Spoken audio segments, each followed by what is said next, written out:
So the focus of this session is the institutional mechanisms and the sustainable development goals that we have all signed on to, which reinforce those commitments. And as you see, they are no poverty, zero hunger, good health and well-being, quality education, gender equality, clean water and sanitation, affordable and clean energy, decent work and economic growth, industry, innovation and infrastructure, reduced inequalities, sustainable cities and communities, responsible consumption and production, climate action, life below water, life on land, peace, justice, and strong institutions, partnership for the goals. Now, these, as you would recognize, gender cross-cuts all. But the gender-specific goal is goal 5.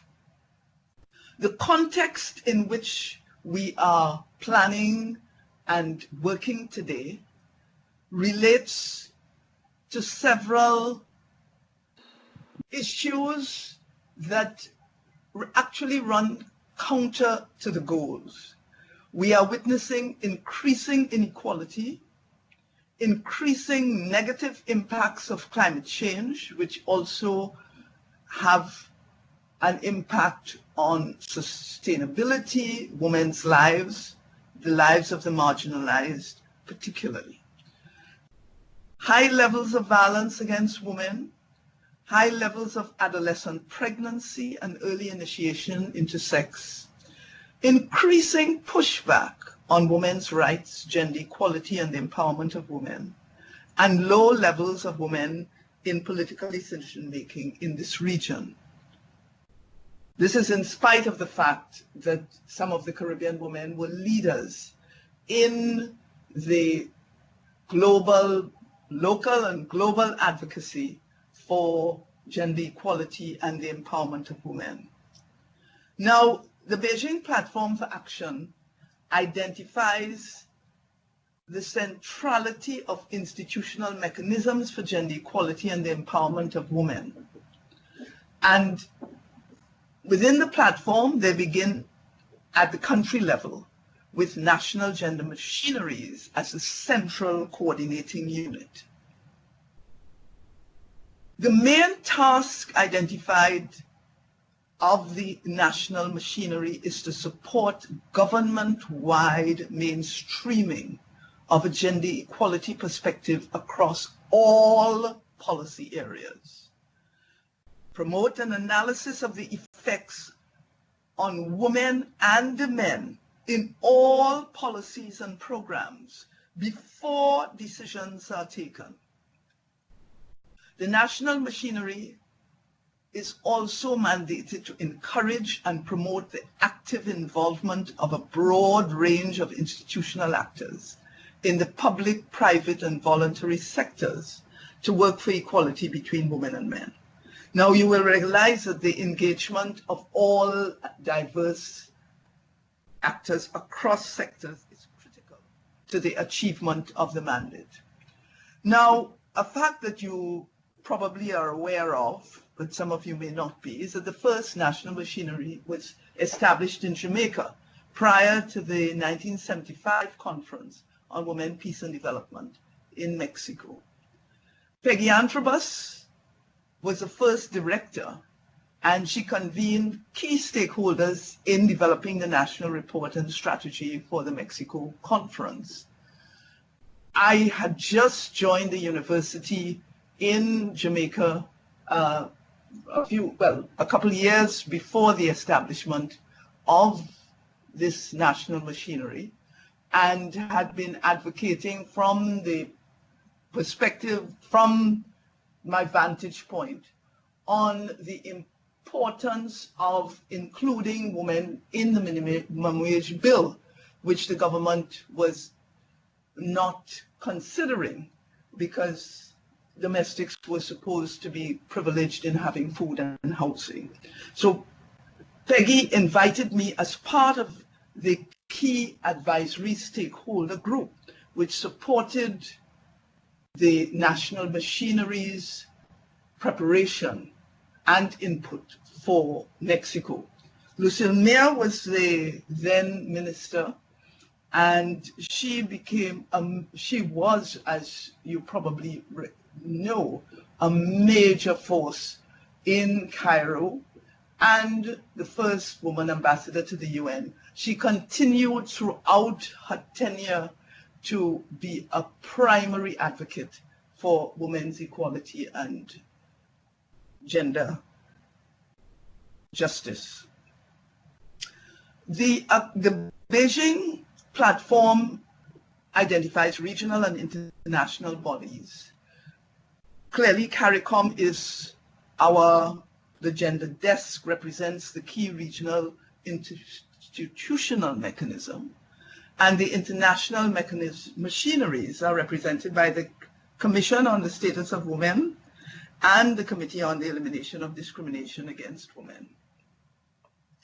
Now, you may have had an opportunity to review the national reports, which really demonstrated from my review, some common themes.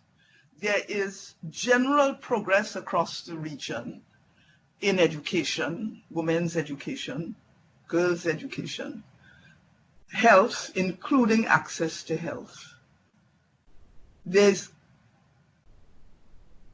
limited understanding of mainstreaming reported across the board. Persistent cultural stereotypes, limited financial and human resources for the gender machineries.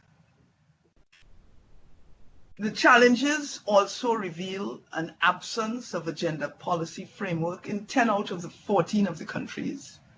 Only one Caribbean country has adopted special temporary measures to promote women in decision-making. There's limited access to sexually disaggregated data, high levels of adolescent pregnancy and early initiation into sexual activity, combined with a deficit in sexual and reproductive rights. I identified before the increasing negative impacts of climate change.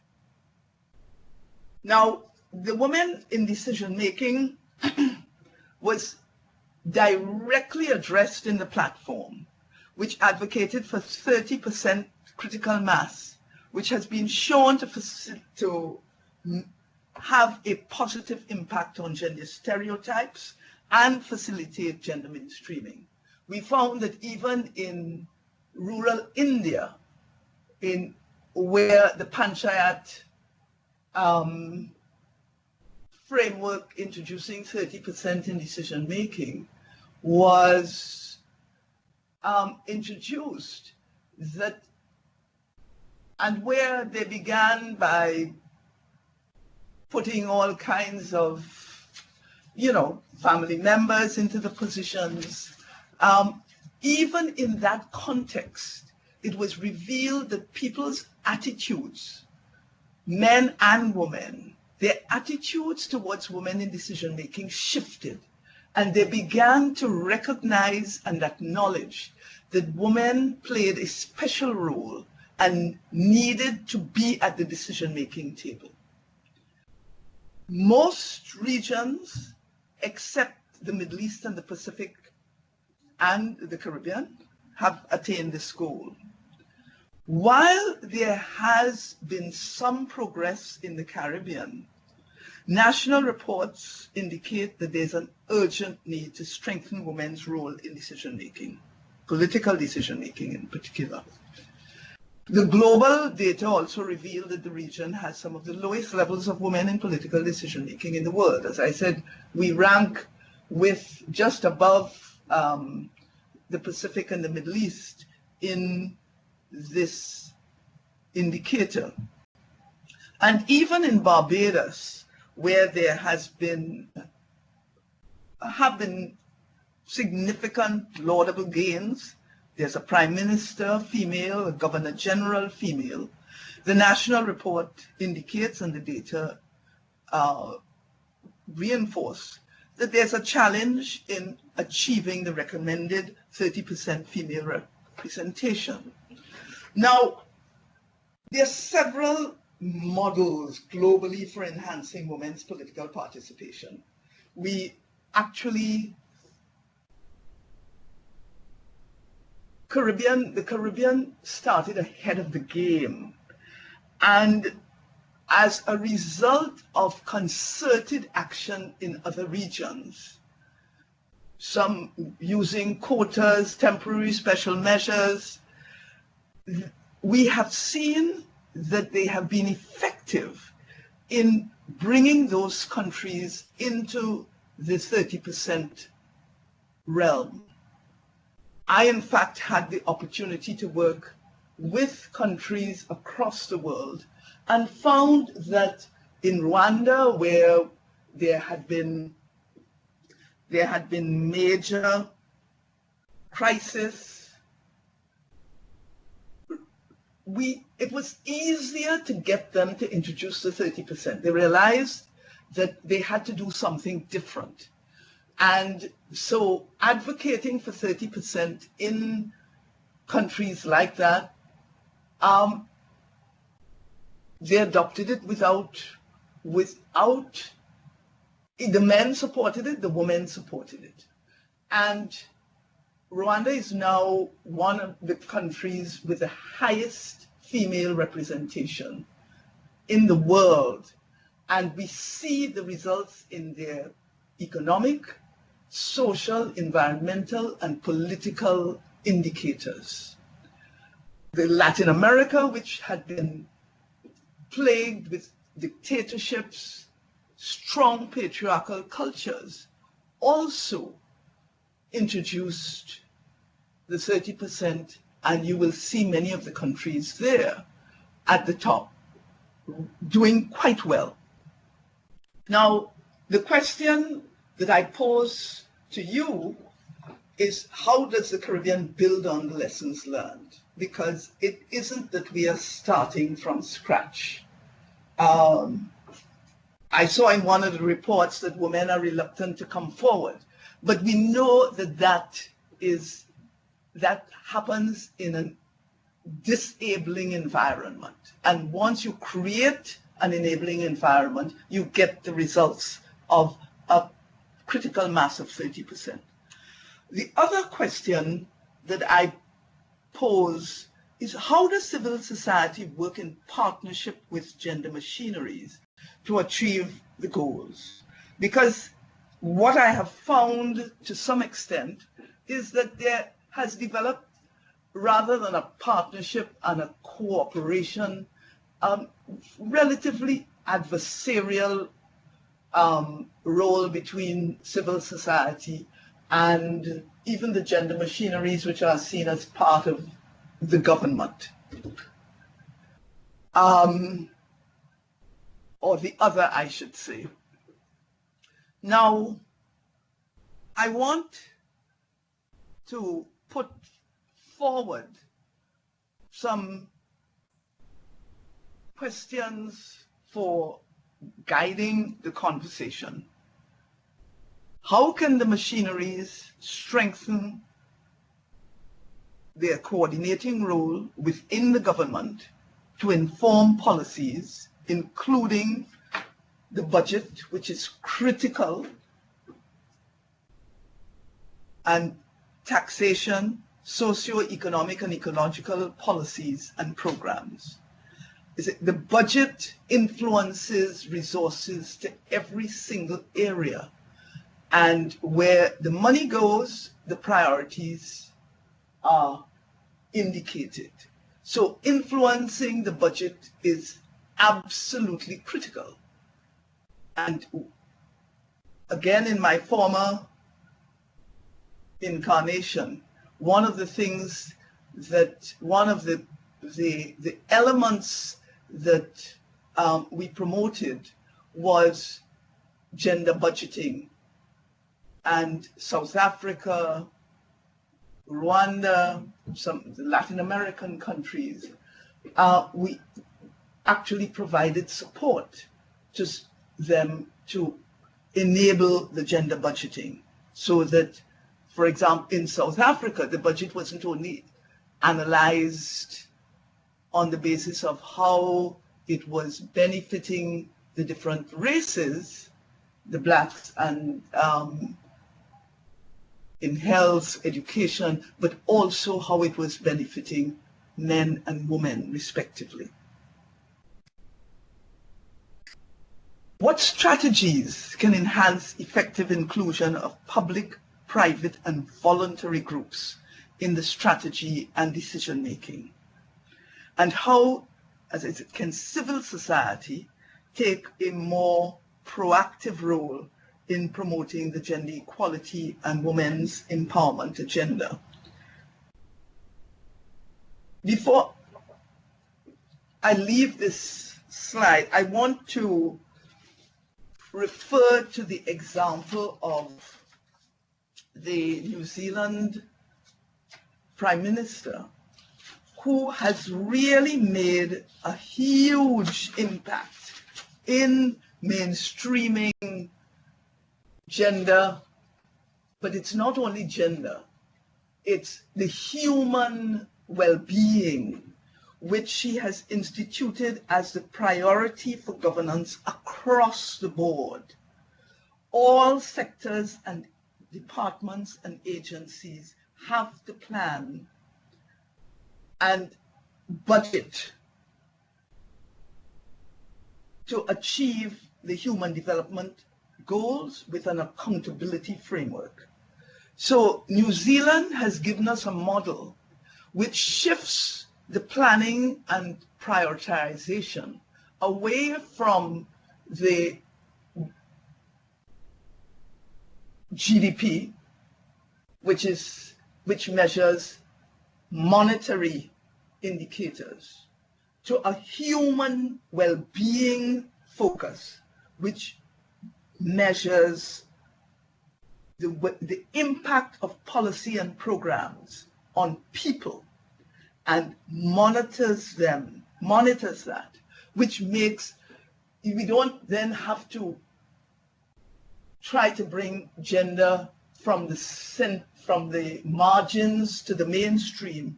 It becomes part of the mainstream agenda. And to close with the way forward, how do we build on good practices across the board, the lessons learned from globally, regionally,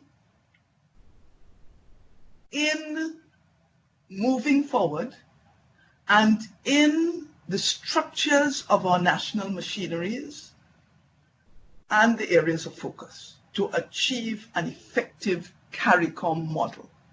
Our national machineries presently are, some are more effective than others, depending on whether they have a minister who is a strong advocate or not. But are we actually, do we have a model that really enables that clout and that proactivity before decisions in any sector are taken? How do we partner more effectively with the, and here my question is to the gender machineries and the CSOs. How do we partner more effectively with the CARICOM gender desk to ensure a stronger CARICOM agenda for gender equality and the empowerment of women? And that's both in the negotiation externally, but in negotiation regionally for a stronger gender agenda. I would say I sat in New York a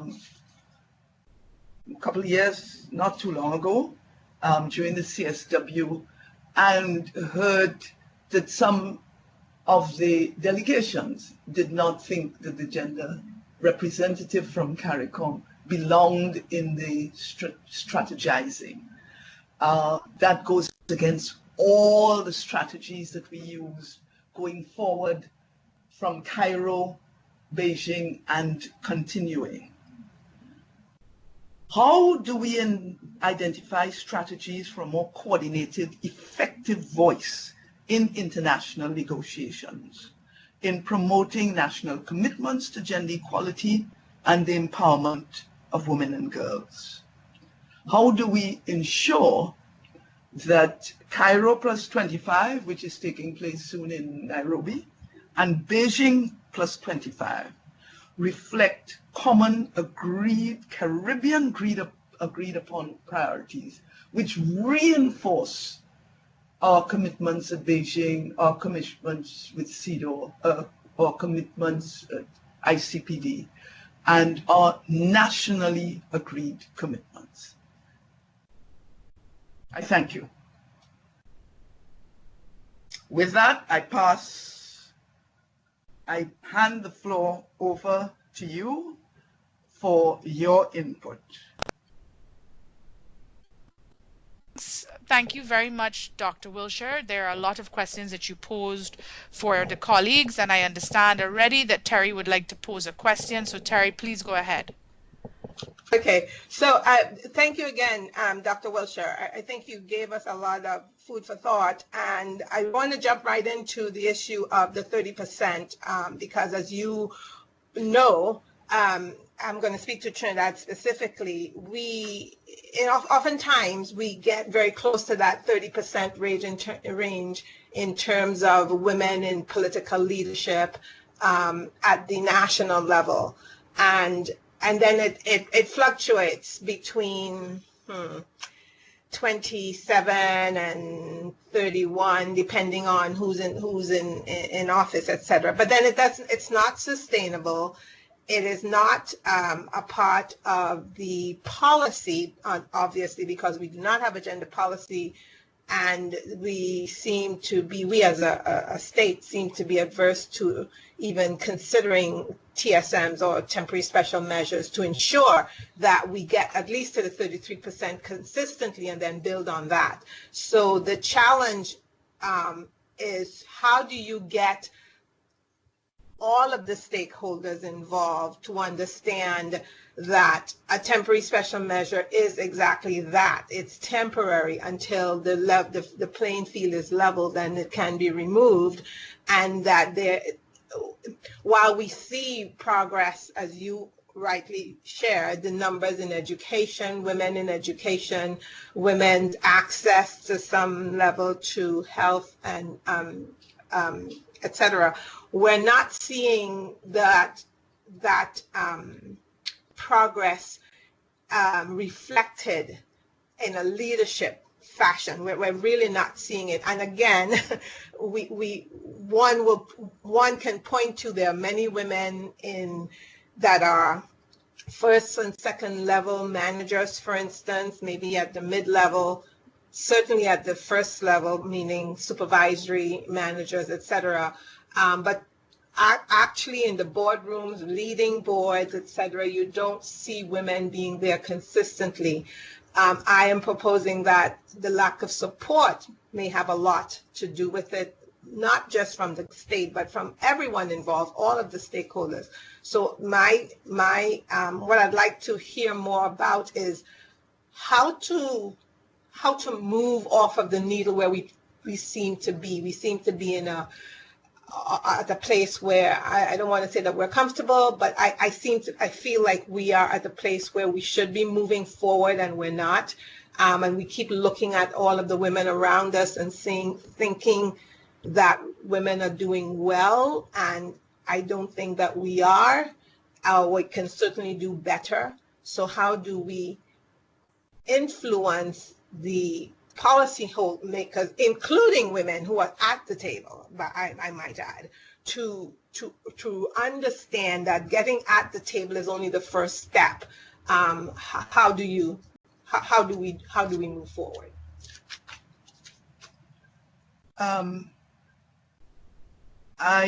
let me say something about that, because you know, I've often described the Caribbean position in this regard as the case of the hare and the tortoise, because the Caribbean started well ahead of the game with a female prime minister in the 80s in Dominica, and strong women at the leadership level. What I found, I mentioned working across the world and really finding resonance. And when I came to the Caribbean, I found that you used the word comfortable, that people were really very comfortable. We are doing well, thank you. We don't need quotas. We don't need temporary special measures. But having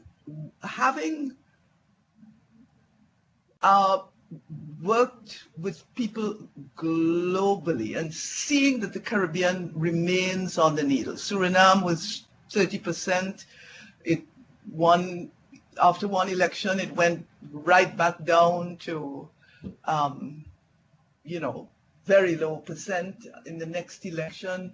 Grenada, during when the opposition did not participate in government, went quite high.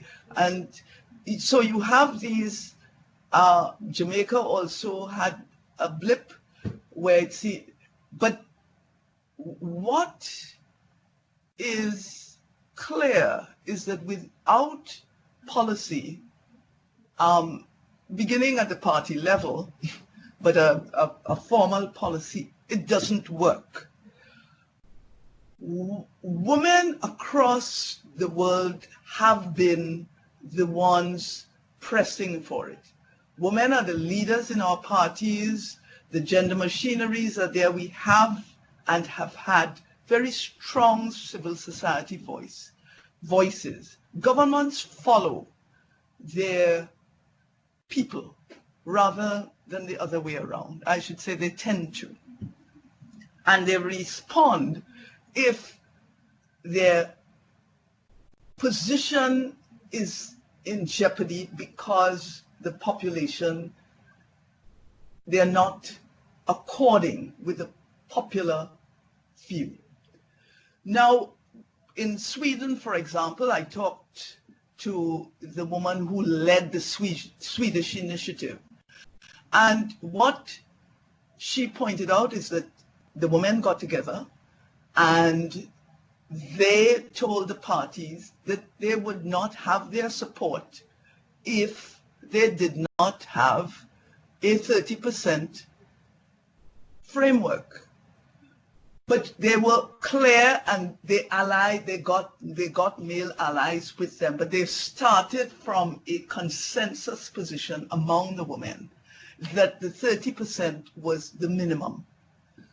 And they have, the parties adopted it because their winning was in jeopardy, and it's now institutionalized. What is clear to me is that we, even as women, have not really seemed to be convinced that this is a laudable goal.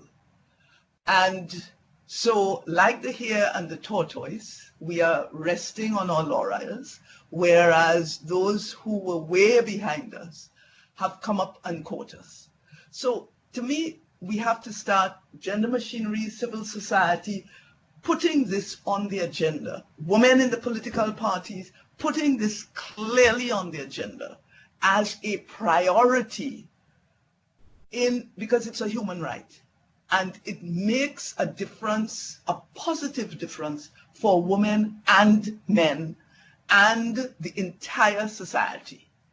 So it's not doing a service to women. It's not giving them a handout. It's in the interest of the entire society to have an equal voice for women at the table. And certainly, if not equal, a critical mass. So I'm saying the onus is on us. It's not rocket science, and it has been demonstrated across the board that these temporary special measures work.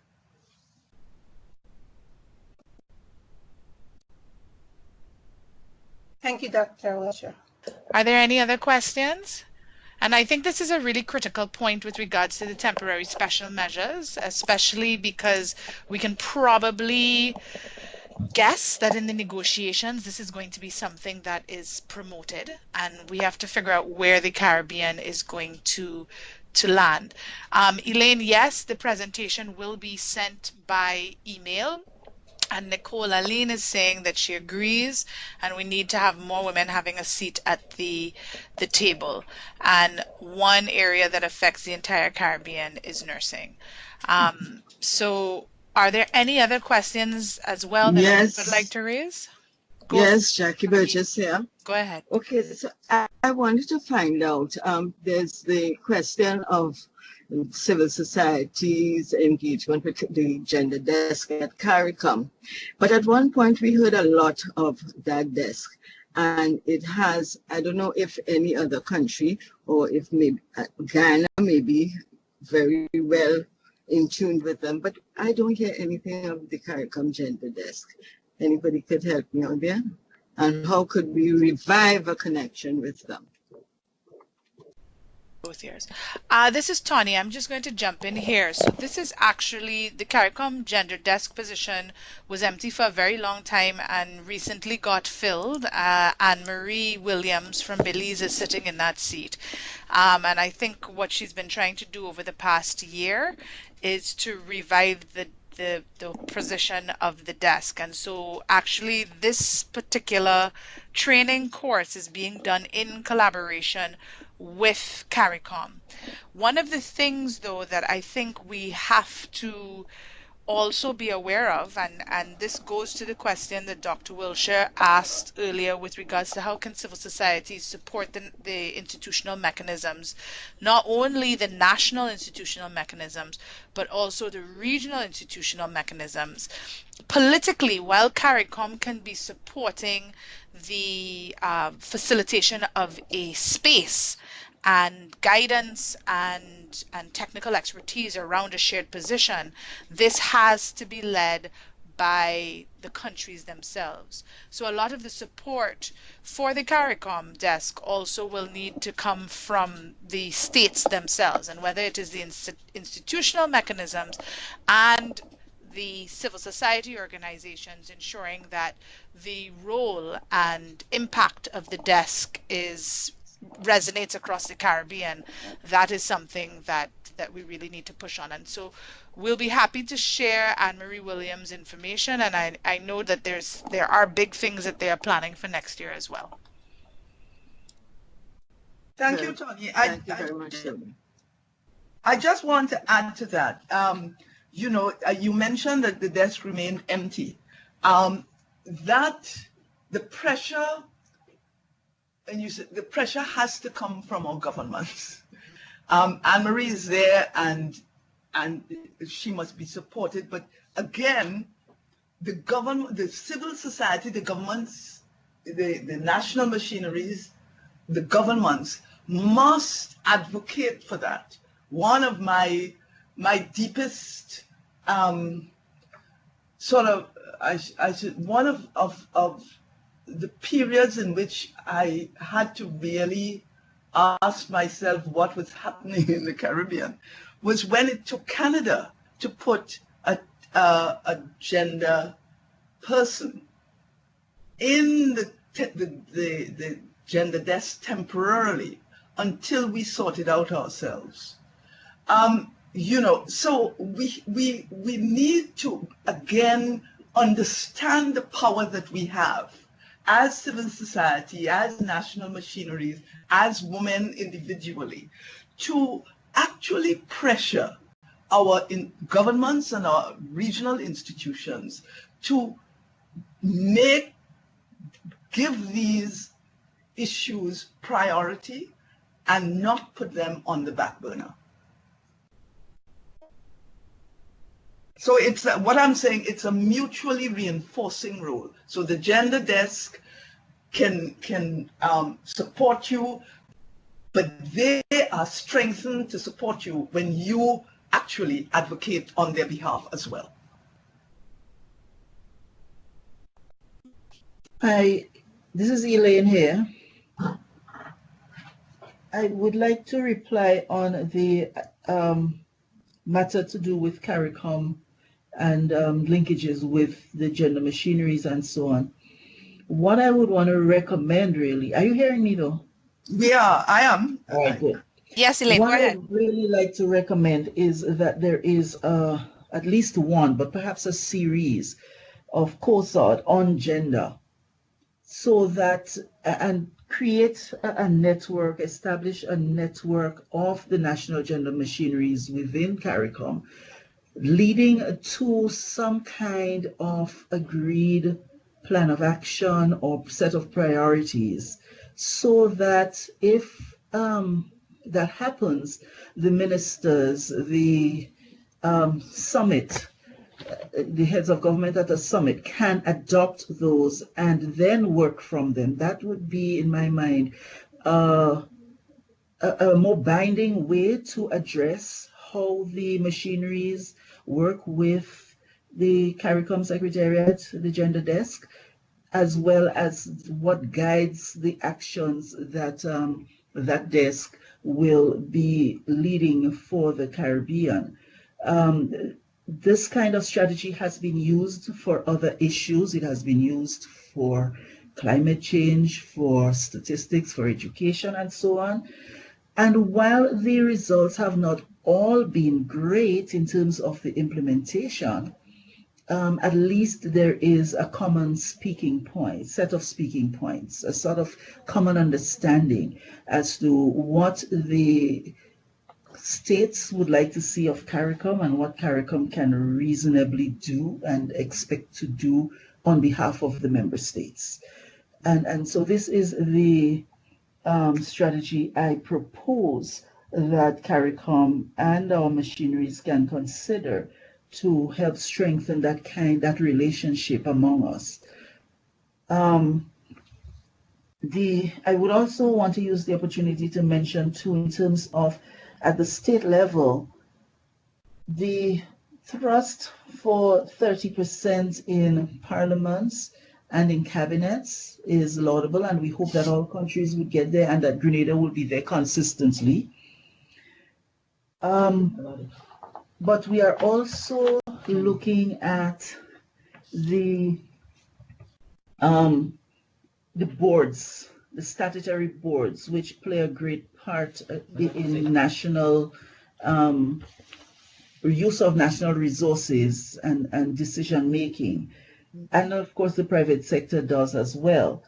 But more so that even though, okay, to a certain extent, there is need to almost separate achieving the 30% target and holding leaders accountable, because both men and women in leadership should be accountable for gender equality, for making sure that the needs of all of the population, all of their constituents are addressed. Because you see, women in parliament, women in politics have a whole set of pressures that they have to deal with. And not all women who go into politics and so would be gender sensitive. But it's also that I'm not sure that we should place or continue to place that extra burden on them that the men do not have to face. I think it is crucial for us to place that equal burden on both men and women in leadership to address the needs of men and women who they are meant to serve.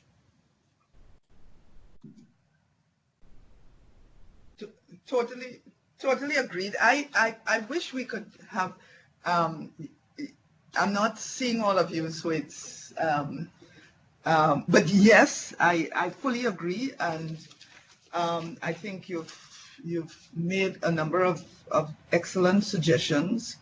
I would also hope, I mean, my sort of desire is also to see not just the gender in COSOL, but, CARICOM has these, there's climate change, there's violence, there's a number of areas, health, the issues, there are a number of areas that are really critical for the region, the sexual and reproductive rights, and in every forum of CARICOM, every ministerial forum, it seems to me that there should be a strong gender component. So I'm saying yes to your recommendation of COSOD focus, but and I shouldn't say but, and I'm also saying that we have to aim higher to ensure that when they say, crime is an increasing problem, that we put the gender dimensions clearly in there and ensure that they address that as central to the considerations. When we look at climate change, when we look at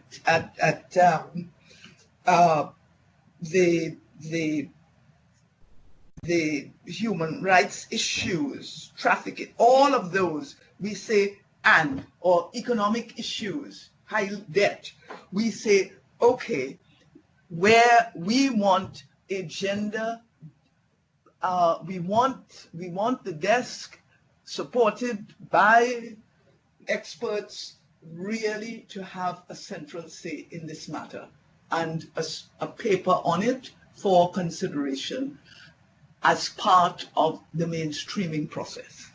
On your issue of the 30%, sorry, on the issue of the 30%, I will say it's yes, both and. The 30% is not to put special pressure on the women to ensure the gender. It is a recognition that when they get there, in a critical mass, you tend to have a stronger emphasis on focus, on health, on the mainstreaming dimensions, the human dimensions. So the statutory boards, yes, absolutely. And yes, our men have to be held accountable as well as our women. And I want you to consider this. I really found and find what they're doing in New Zealand to be path-breaking, because once we get away from the money focus and balancing the budget monetarily for the sake of balancing the budget, and we move to a human well-being focus, then the balancing the budget will be in the interest of greater human well-being, and our indicators are going to show the gender, the human side more integrally, and we are going to be certainly closer to achieving our goals. Hello? Hello? Yes. Hi. This is Gia. That's what they. One of the areas mentioned a few times was climate change. And climate change. While I want to support every area because gender cuts across all of the 17 goals, I want to focus my attention on climate change because I feel that a community leadership program for women and girls throughout the region is something that we should consider. And I would like to put that on the table when we're thinking in terms of the human well-being. And I'll stop there. So this is Tawny. Hi, Gia. We are absolutely going to be looking at that as well. And the entire session next week, Monday, will be on that topic. So that is a critical point that will be addressed. One of the challenges, though, that we do have to address for this particular session, which focuses on institutional mechanisms and women in decision making, are a lot of the things that have been raised by the colleagues thus far. And I want to say, and I don't know if this is being a devil's advocate position, but it is something to think about because, Elaine, while I definitely take your point that there is extra pressure on women parliamentarians that we're not necessarily putting on male parliamentarians that perhaps we should, with regards to not just increasing women's political participation, but creating an enabling environment where there is consistently high levels of women's political participation, is what about the treaty that says when you get through the door, you have to make sure, and you do have an extra responsibility, and this is for any minority group, whether it be African Americans or indigenous women or women specifically, indigenous people, sorry, or women. What is your responsibility then to your constituency, which it goes beyond your physical geographic constituency as a political representative, but your constituency that is often underrepresented. And I do think that is something for us to think about and discuss and think through more when we're looking at the negotiations. Yes, quite true, because I want to support what Elaine said and concur with it. However, we are been working on most of these issues for quite a while, but don't seem to be able to getting it off the ground. For example, recently we had a meeting that was supported by ParlAmericas in Parliament with a number of non-governmental organizations in Trinidad and Tobago, as well as the region. And we need to have a follow-up because UN Women are represented there as well. So we need to be able to have the follow-up. And while we are dealing with this particular area at the moment, we need, as I said, to work with the CARICOM gender desk as well as our own machinery nationally.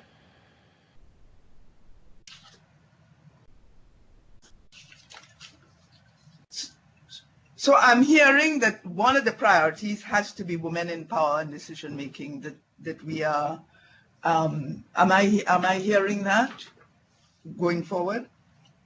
Yes. I fully support that. Okay.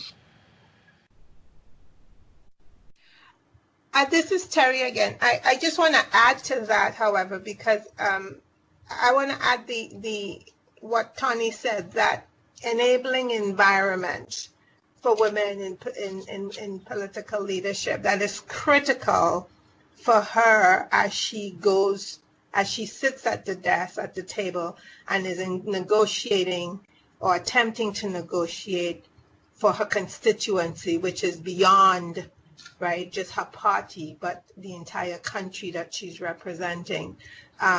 If she's just there, if it's just her and one other female in a sea of males, it obviously will be more difficult, or she may feel it's more difficult to raise her voice for her woman constituency. So I want to just emphasize the importance of that enabling environment that will come or should come from civil society, from private sector, from all of the stakeholders. And she needs to also understand that she has that enabling environment. So it's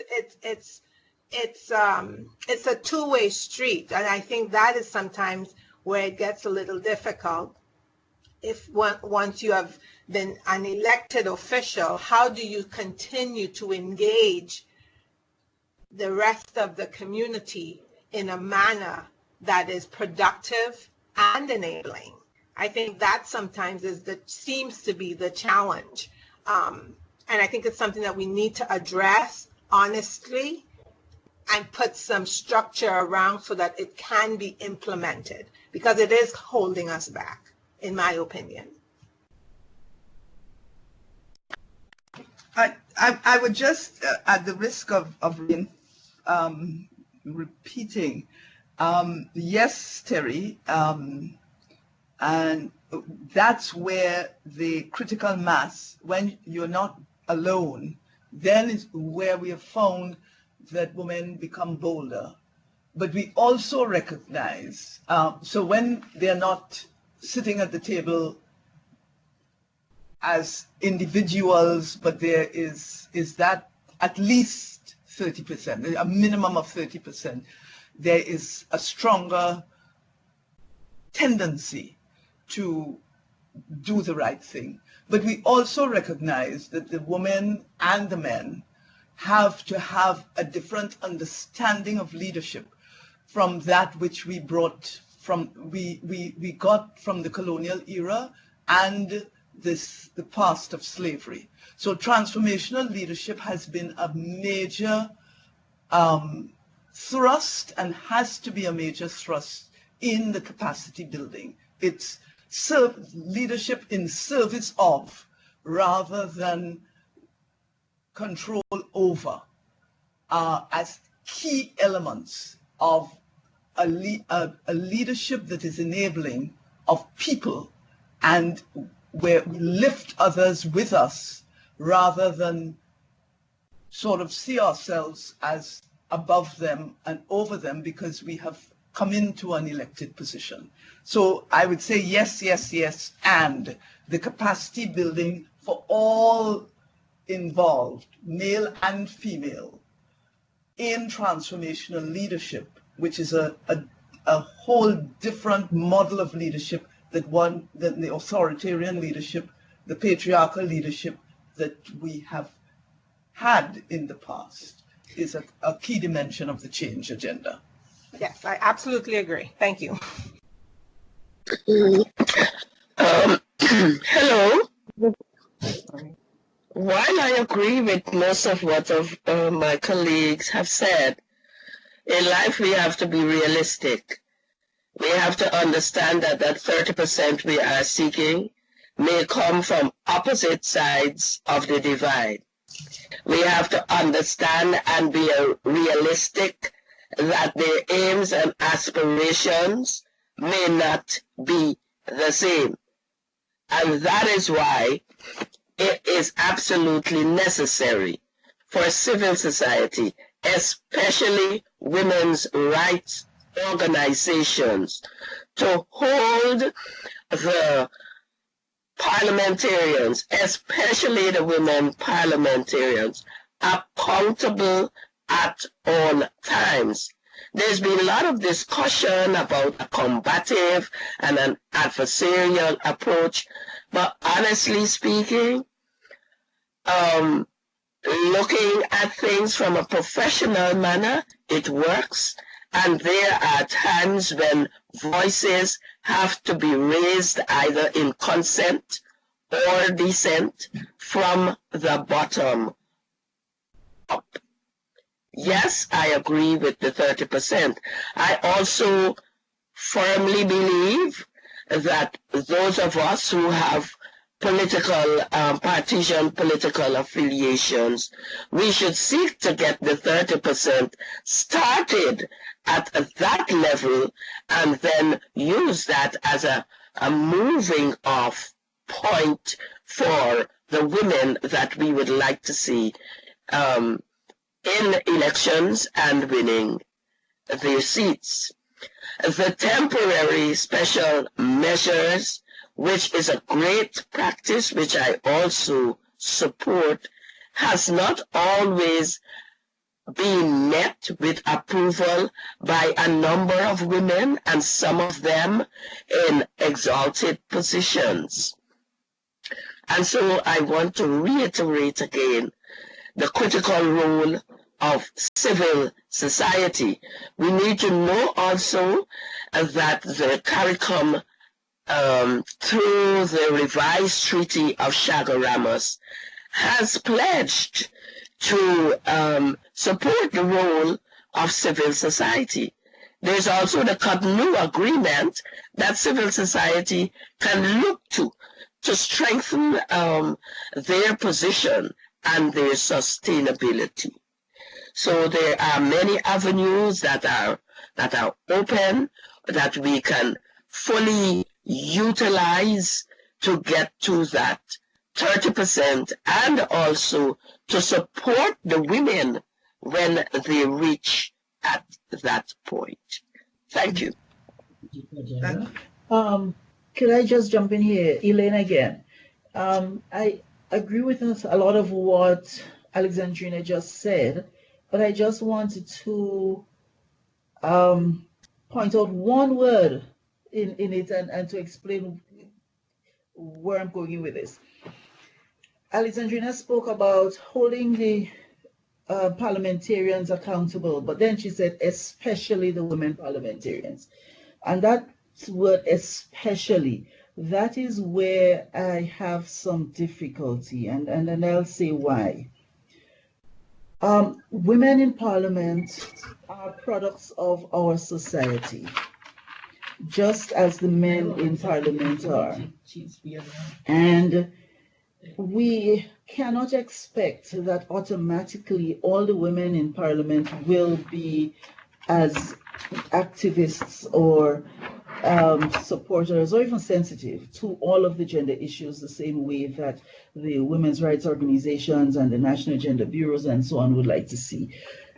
The thing is, the women have a place in parliament and in all spaces of leadership in their own right, and they do not necessarily all have to abide by those principles that we expunge. Of course, we would like it, but I'm proposing that we would like that of men as well, that the men and the women would be feminists and they would be activists and they would want to see the best for all women and for all men in the society, and not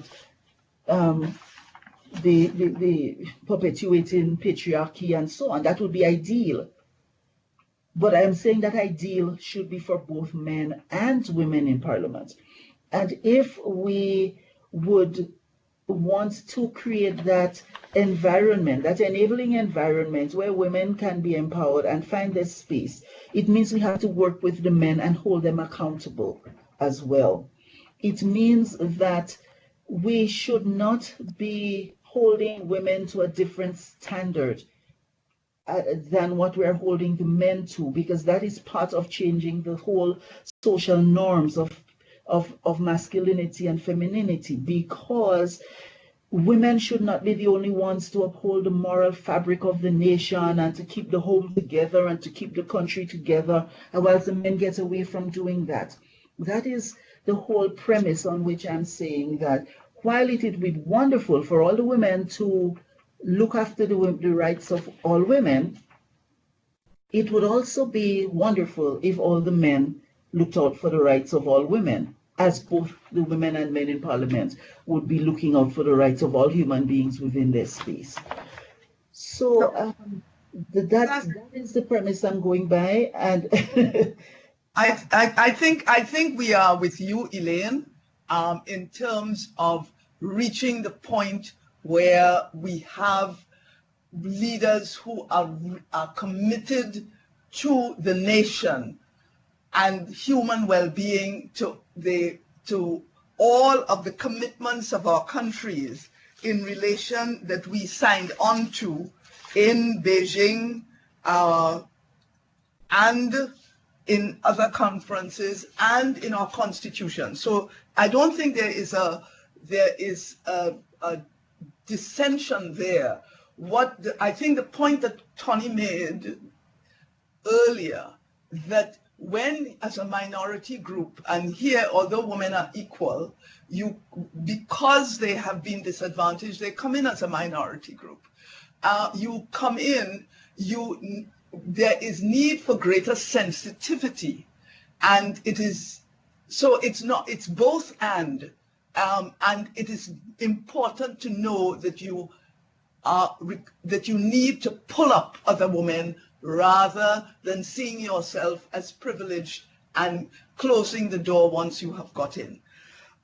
So it's yes and, but I want to come back to a point of that was made vis-a-vis at the language of the opposite side of the divide, because I think that is language that we really have to language is powerful.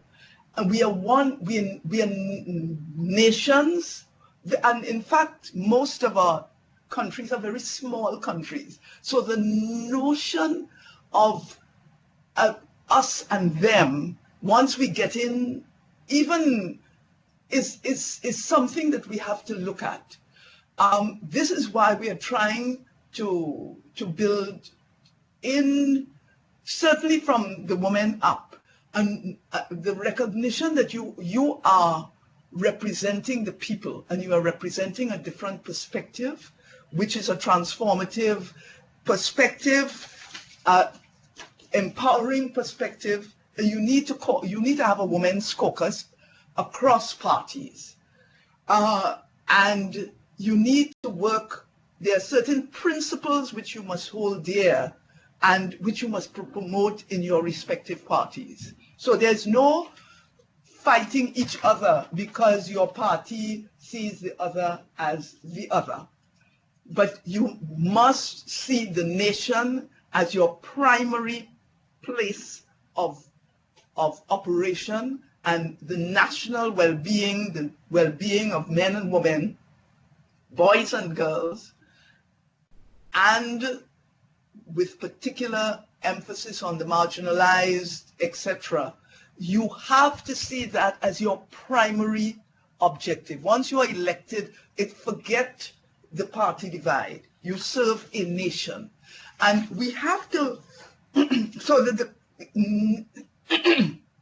the tendency that was mentioned of a combative arena where we are fighting against one another is one that will destroy our countries and everybody in them. So I think we need to begin by changing our language, recognizing the reality, but not reinforcing it in the language, advocating for what we wish to see and what is essential for our achievements of the goals of equality, justice, peace, gender equality, and the empowerment of women, and the well-being of every single individual in our countries. So I will stop there, but I want also to ask, I'm not seeing you, and I'm hearing the same voices. I want to hear from those who have not spoken before, if possible.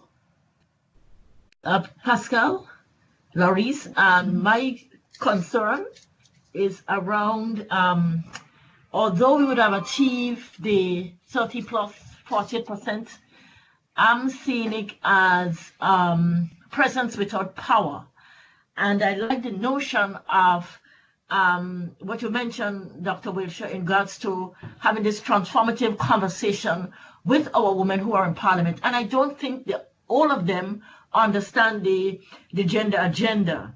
And one of the things that we just discussed is around the fact that for what we've seen here in Grenada, that when the caucus is in motion, the woman seems to have more voice, but it seems to be the other way around on the flip side when they're faced in this real situation. So I think maybe we need to be looking at how women going into the decision making in the corridors of power and how they can get the support, and whether CARICOM is in a position to help in that regard, so that they might have the presence, but they're also going to need the power to move the gender agenda. Thank you. Thank you for that. And just so everybody knows, we're at the 12:30 mark. Alicia Roll has indicated that she agrees. However, she believes that women leaders must push for it at the parliament level as well. Men have their critical mass, which operates under patriarchal values. However, I think real change will be seen once more men become true allies. I do agree that we must not hold them to a different standard. However, getting them on board is essential. And this is Alicia. Jackie also said, exactly, cross-party caucusing has been recommended in TNT, welcomed but never happened. So I think, given what Dr. Wiltshire said, we want to hear from many of the voices on the phone. And I would like us to also be thinking strategically about the two different critical areas that have been addressed today. One is the institutional mechanisms, and the other is the issue of women in decision making, and what kinds of things are going to be required to be able to deliver on the commitments that have been raised in the Beijing Platform for Action, and that are also reiterated in the legally binding Convention on the Elimination of All Forms of Discrimination Against Women. One of those things is the notion of temporary special measures. And one of the things we haven't been discussing yet, but I do think that we need to start talking about a bit more with regards to where the negotiations could possibly go, is basically what do our national machineries need? And this is something that Jackie raised about the regional level as well, but what do the national and regional mechanisms need for them also to have the enabling environment? And I just wanted to flag, there's something we've been thinking about a lot at UN Women with regards to what actually leads to change. And I think the combativeness that has been raised, Alexandrina, yes, it does deliver in some ways, but we've been looking at, there's some things that have to be done if we want long-term change. What has been successful in the past? And based on what the 3 sessions have now been discussing, empirical evidence is one of those critical things.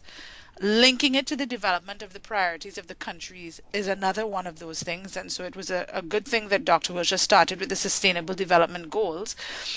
What else leads to change?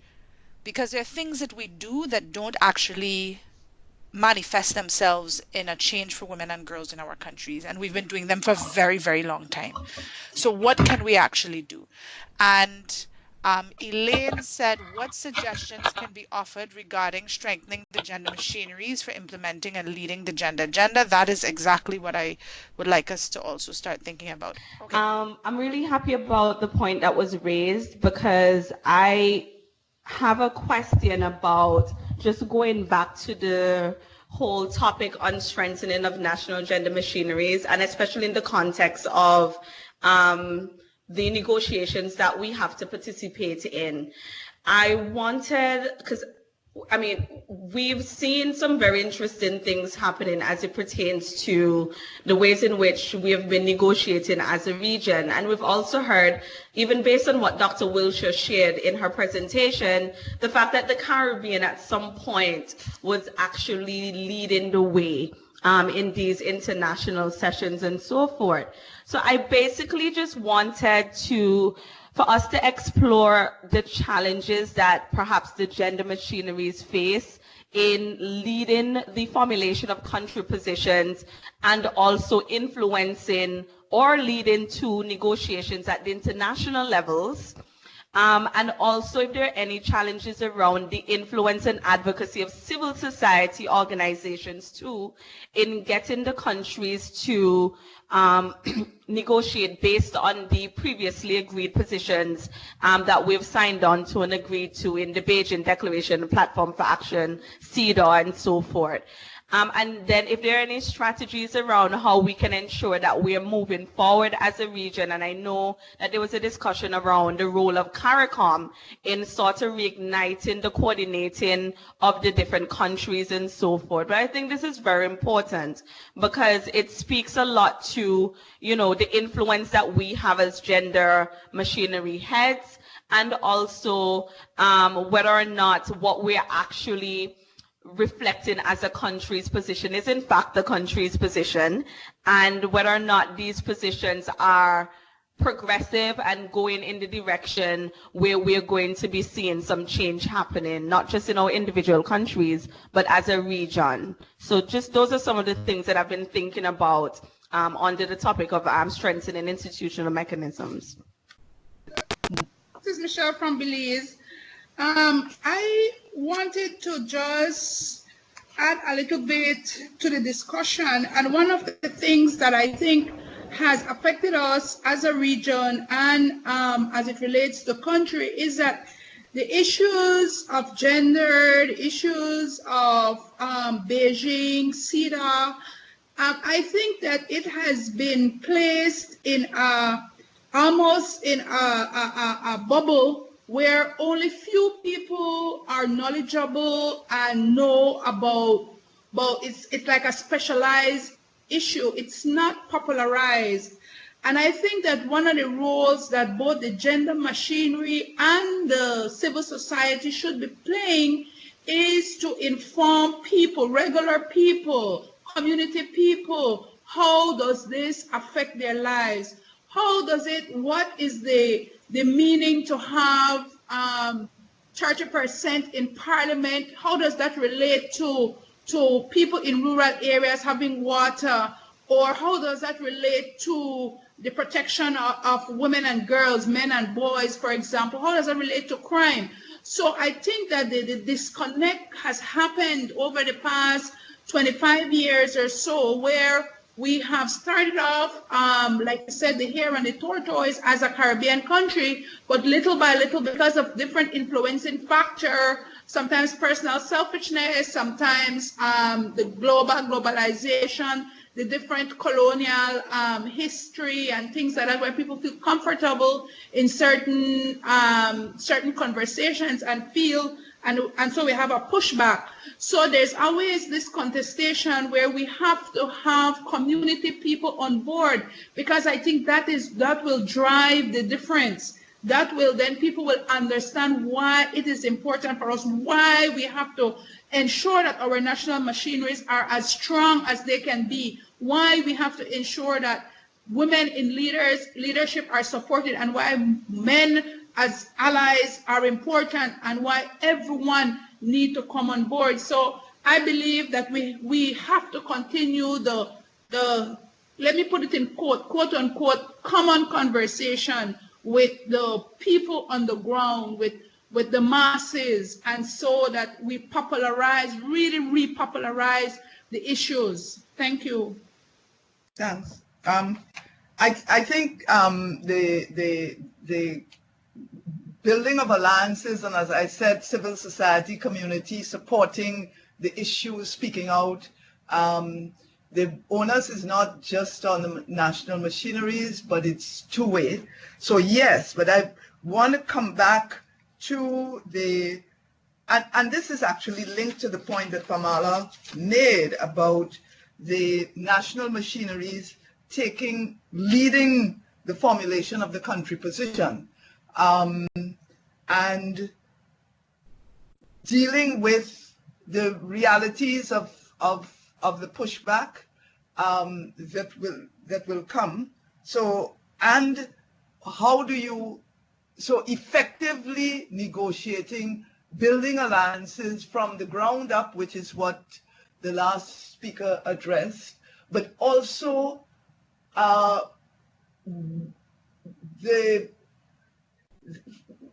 ensuring that the national machineries take their place at the table. One of the, somebody said, I think someone from Grenada talked about presence without power, and one of the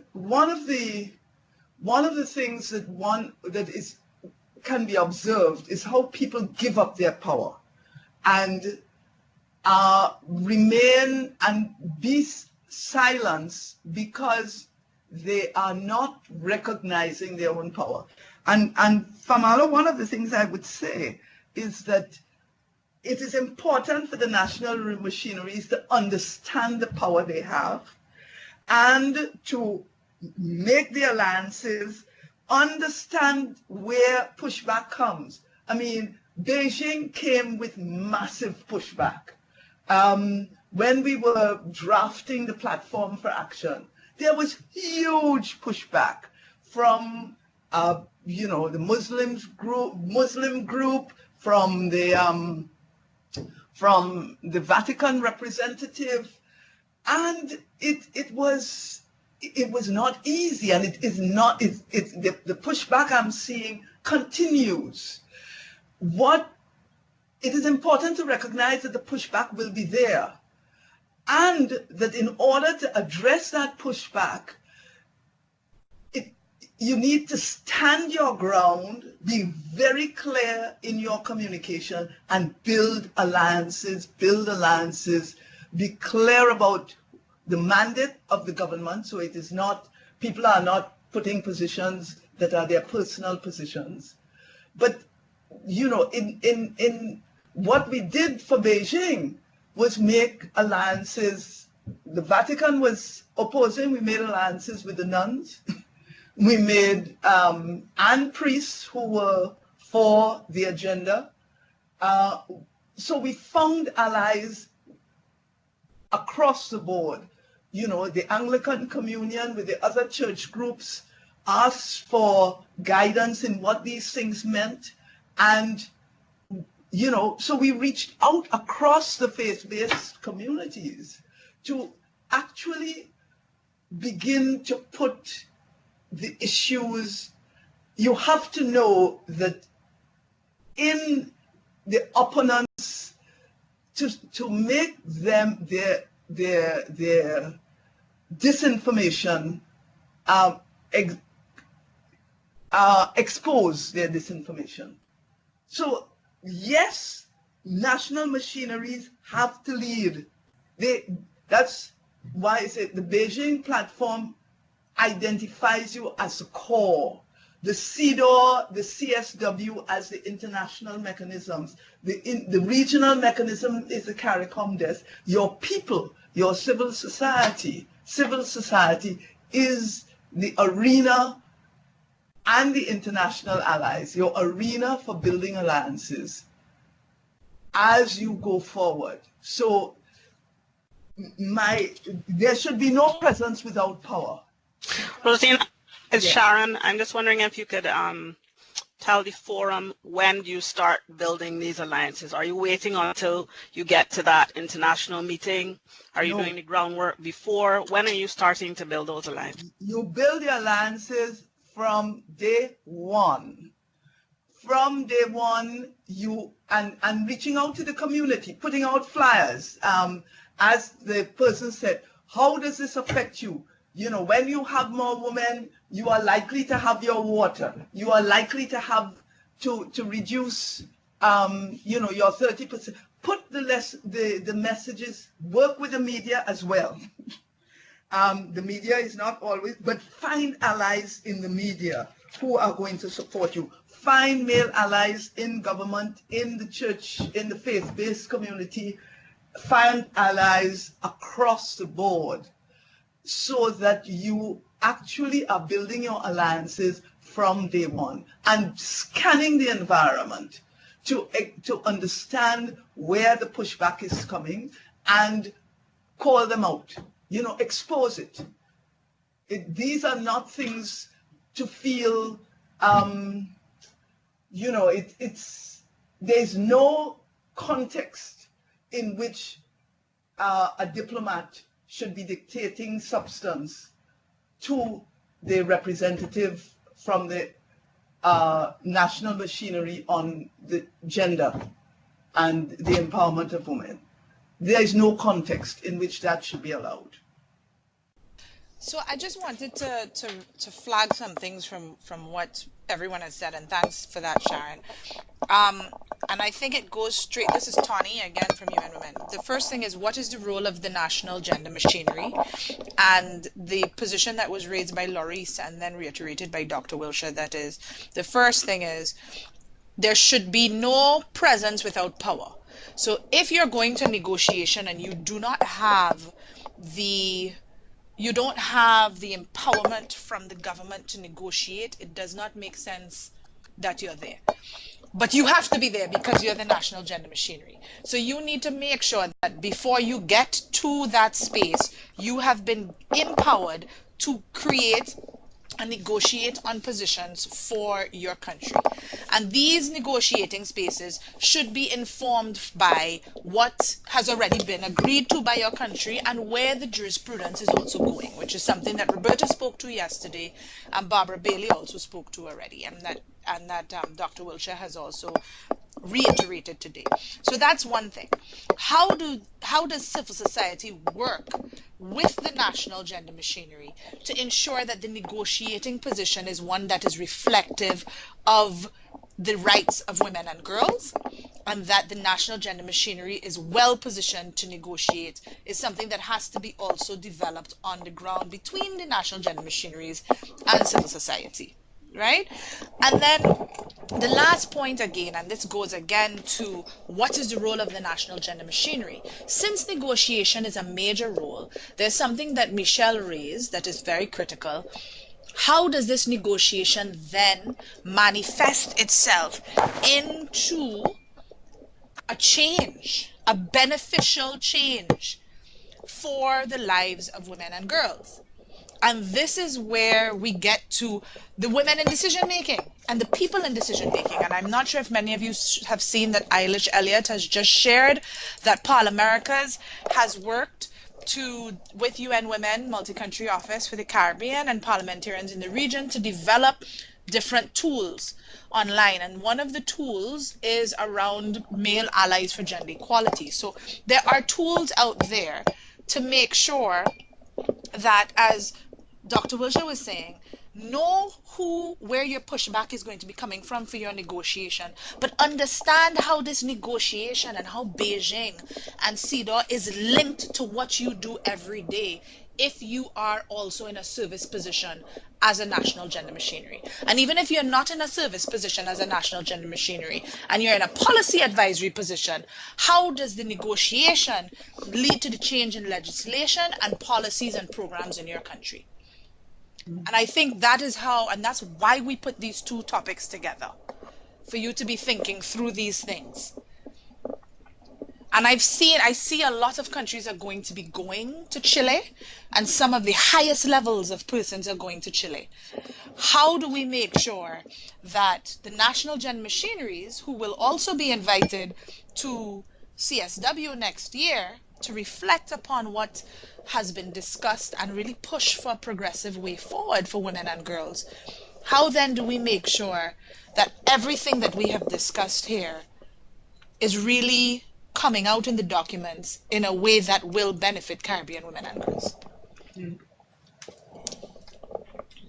I also want to add, Eilish did not say, many of you will know that there is an organization called the Caribbean Women in Leadership, and ParlAmericas has been partnering with Caribbean Women Civil, as it is called, to build capacity in transformational leadership across the region.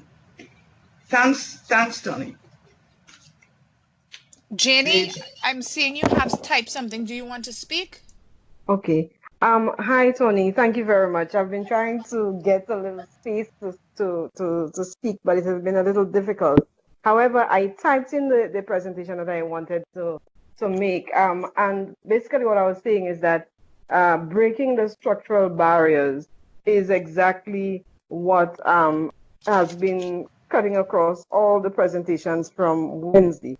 And what we are noticing is that we have to start tackling the stereotypes, those deeply rooted stereotypes, through carefully crafted strategic campaigns that are aimed specifically at changing attitudes and changing beliefs through partnerships with the civil society organizations. But it would require that we get the right people with the right capacities and the right attitudes in the machineries. We speak about the empowerment of the machineries and ensuring that they do what they're supposed to do, but you know, obviously we have to have the people in there that we need to be able to do what we need to do. And it starts with ensuring that those persons have the capacities that we need. And these are constantly changing because it does not, the needs that we are having to face within our countries are constantly changing. And I'm thinking that the UN agencies and CARICOM could assist us, work along with us to develop structure and format and frameworks. You know, it's a good thing to appeal to the gender machineries to do things in a particular way. But if a particular structure is established in collaboration with the machineries, by CARICOM, for instance, we know that, okay, so CSW is coming up, or the regional meeting is coming up. These are a few things that we have to respond to.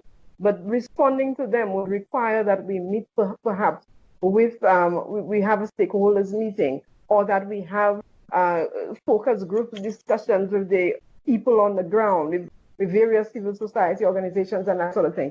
And especially for the new people who are coming into the general machinery, because we see that all the time, that when new faces come, then it's like we're starting all over again. But if those structures and those formats and those frameworks exist, even those new people, they are not lost. They have some kind of direction.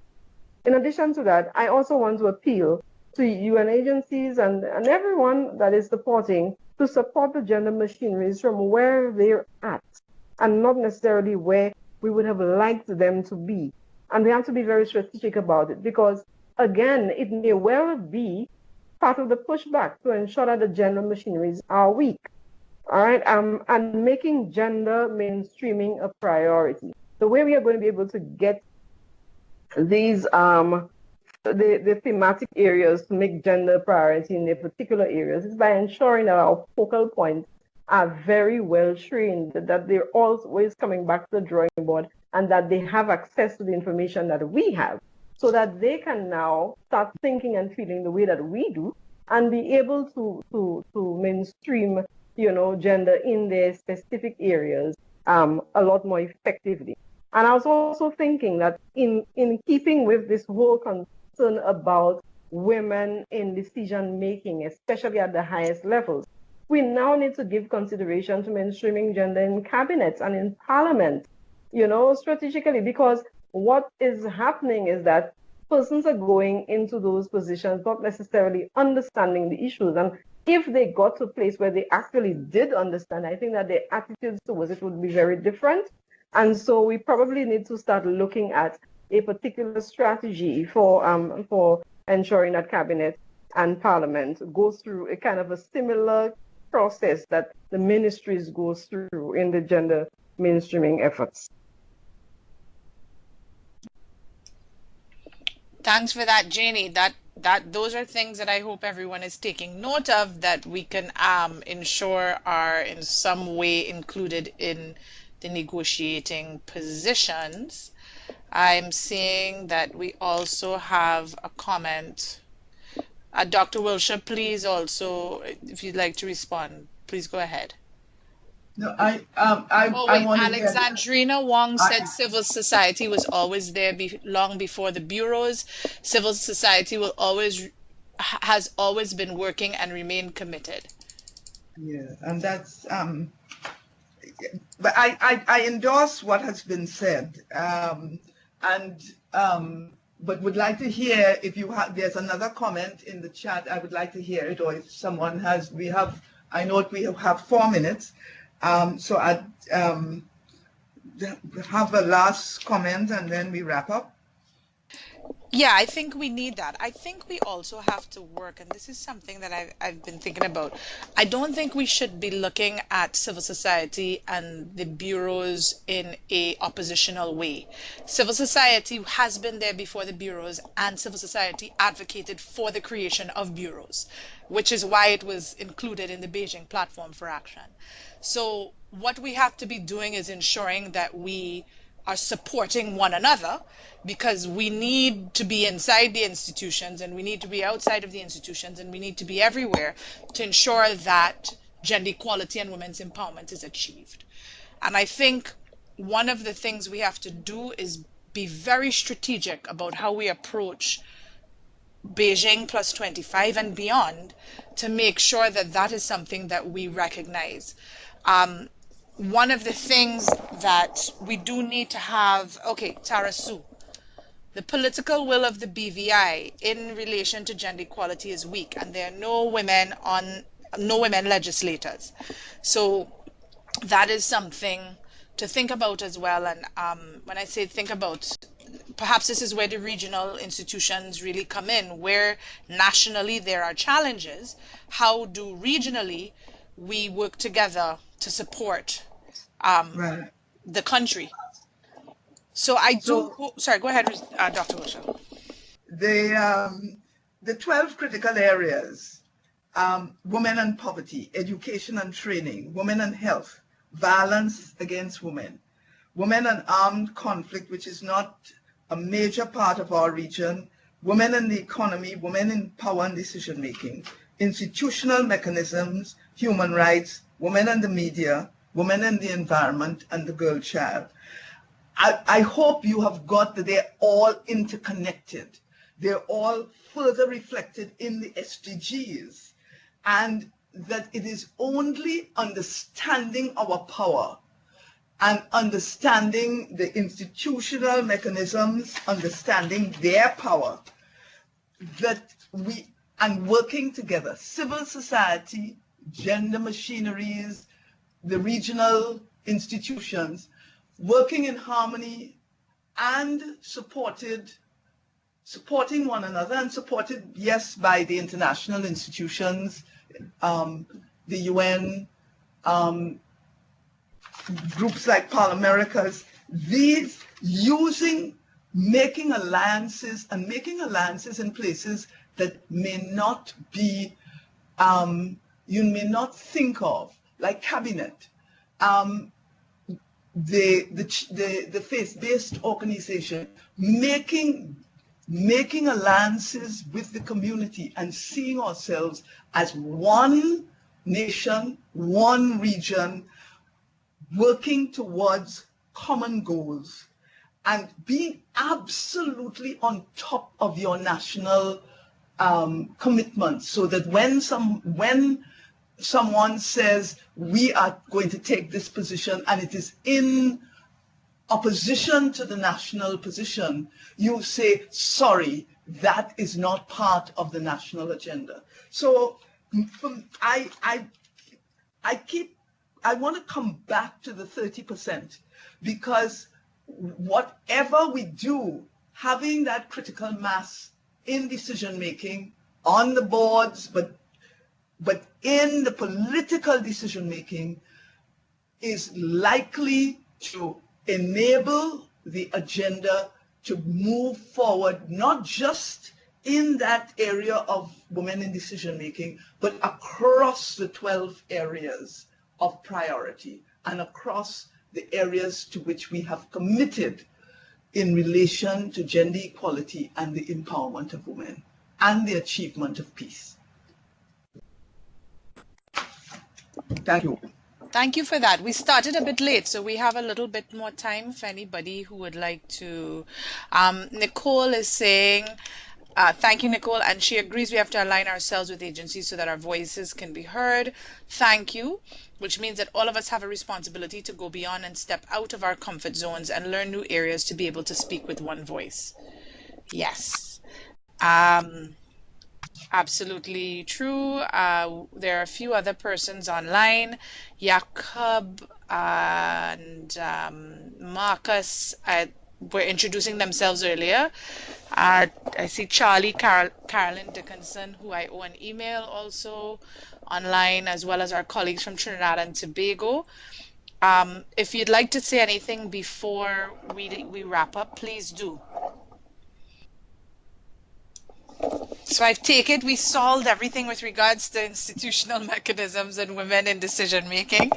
The priorities going forward. And the priorities going forward. I mean, this conversation, I'm hoping will spark more conversations among you in your various fora, and I agree with the notion of, I mean, now with technology, you don't even need CARICOM to convene. You all can convene yourselves to follow through on strategizing as you go forward.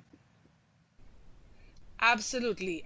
Jakob is saying that social change is slow because the people in power are the ones writing the narrative, and they often choose a distracting narrative. Jakob, just to say, you know, I was at university with a lot of radicals, and I've taught a lot of people who are now ministers and prime ministers and so. And what I realize is that we are the people in power. There is no us and them. We have to model and hold and advocate what we want and exercise our power as individuals in democratic states. And we also have to hold those in positions of power accountable. But I really have become extremely cautious when people talk about those people in power, because I've heard those people in power now talk about those people in power being the problem. We are all responsible for the change that we want to see. Just to say, Nicole had a question about how does one get the information and be informed about when these fora take place. They're all online, you know. So one thing is CSW happens every single year. You can be sure about that. It happens every year in March. And then the other ones are all online. You can either find the information on UN Women's website, on ECLAC's website, on UNFPA's website. Just Google and you'll know what is happening. But this may be something, and of course, not just Google, reach out to your national gender machinery and find out when things are happening as well. I just wanted to say, in previous years, BPW would have been invited to the table, but I've noticed in the last, say, 6 years or so, we have not been. So that's why I'm asking, how do you get, what qualifies you? What do you have to do? Because we are known to the UN, and I'm not saying that there's anything wrong, but I'm just saying that sometimes you get lost in what's happening. So I just wanted to make sure that we were able to reconnect and reach out when things were happening. That's why I asked the question. We actually still send invitations to BPW consistently. Sharon is on the line and can attest to that.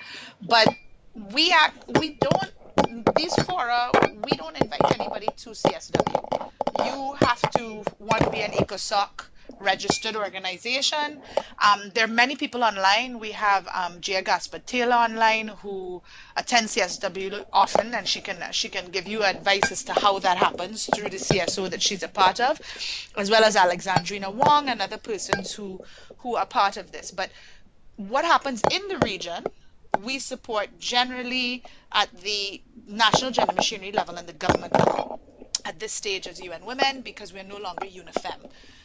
Our number one partner is government, even though we still work very closely with civil society. Otherwise, we're expecting, and this is the same thing I believe that Dr. Wiltshire was speaking to, we do expect as well that power that lies within and the empowerment of the civil society members to ensure that they also are aware of what is happening globally, regionally, and internationally. So we don't invite anybody to CSW. In fact, most people write us to ask us to pay for them to go, and unfortunately, we haven't been able to sponsor many people of late. But I would recommend that you do reach out to some of the colleagues online, and I hope that this conversation continues so that you can get more information about how they are engaging.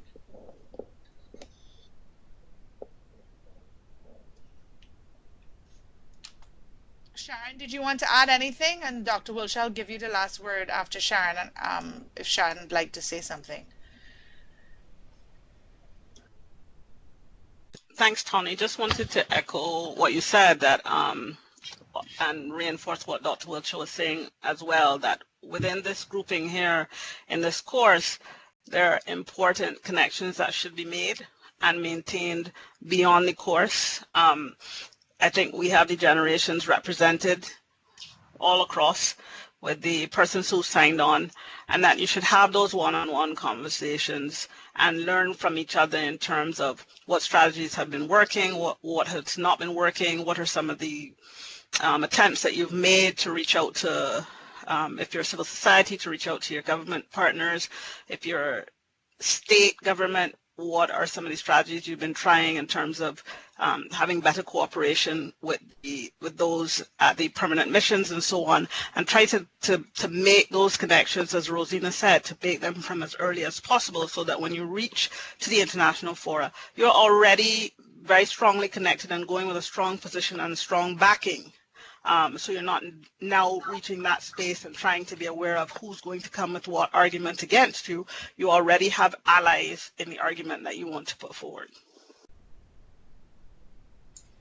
Thank you, Sharon.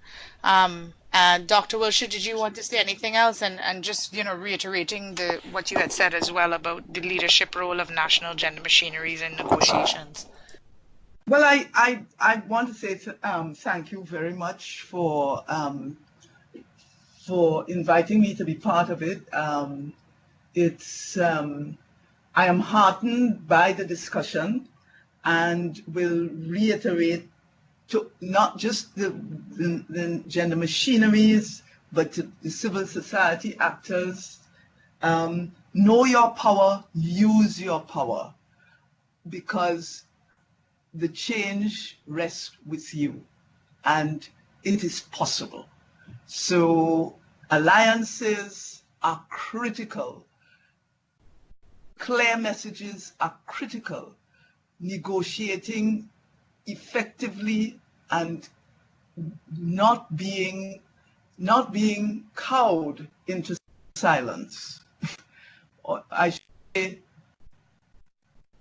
using your voice. So let me say what the positive. Use your voice clearly and positively to effect the change that we all want to see. Thank you.